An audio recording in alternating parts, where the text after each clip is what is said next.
Hello my lovely viewers, Assalamu alaikum, it's me Nusrat and welcome back to Nusrat Najmini cooking channel. আজকের recipe হচ্ছে গরুর পায়া ও nihari recipe.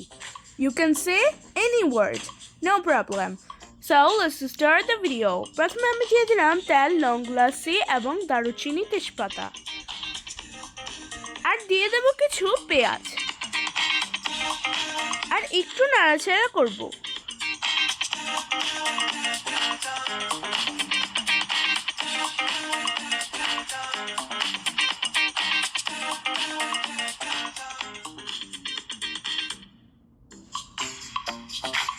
আর আমি এটাকে ব্রাউন করে কালার করে নেব।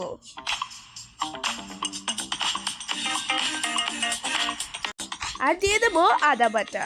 আমি কিন্তু আদা বাটাটা 3 টেবিল চামচ করে দিয়েছি। আর আমি দিয়ে দেব রসুন বাটা 3 টেবিল চামচ। আর দিয়ে দেব জিরার গুঁড়া 1 টেবিল চামচ, ধনিয়া গুঁড়া 1 টেবিল চামচ, আর দিয়ে দেব মরিচ গুঁড়া 1 টেবিল চামচ। আর কিছু লবণও দিয়ে দিয়েছি পরিমাণ মতো। আর দিয়ে দেব কিছু টমেটো, আর সাথে করে কাঁচামরিচও দিয়ে দিয়েছি।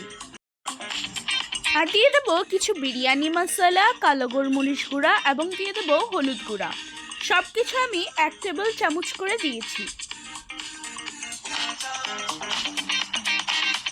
আর দিয়ে দেব গরম পানি। আমি কিন্তু গরম পানি দিয়ে একটু কষিয়ে নেব। আর দিয়ে দেব টক দই 1 টেবিল চামচ। আর একটু নাড়াচাড়া করে নিয়ে আর দিয়ে দেব ফ্রোজেন করা টমেটো পেস্ট, যেটা আমি ফ্রোজেন করে রেখেছিলাম। আর আমি কিন্তু আগে থেকে সিদ্ধ করে রেখেছি সব মশলা দিয়ে। আর দিয়ে দেব এক এক করে গরুর পায়া ও নেহারি।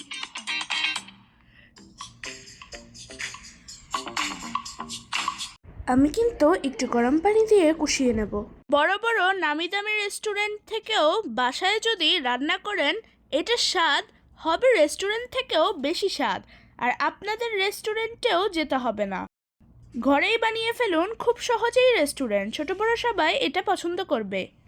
আমি কিন্তু একটু পানি দিয়ে সিদ্ধ করে নেব।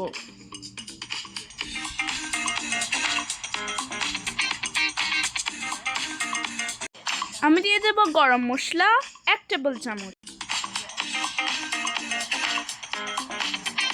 আমি কিন্তু খুব স্মুথলিভাবে ঢাকনাটা দিয়ে দেব। এই ব্ল্যাক বাটনটা যখন ঘুরতে থাকবে তখন আপনারা বুঝবেন যে আপনার রান্নাটা কুক হচ্ছে। আর যখন এই ব্ল্যাক বাটনটা বন্ধ হয়ে যাবে তখন বুঝবেন যে আপনার রান্নাটা হয়ে গিয়েছে।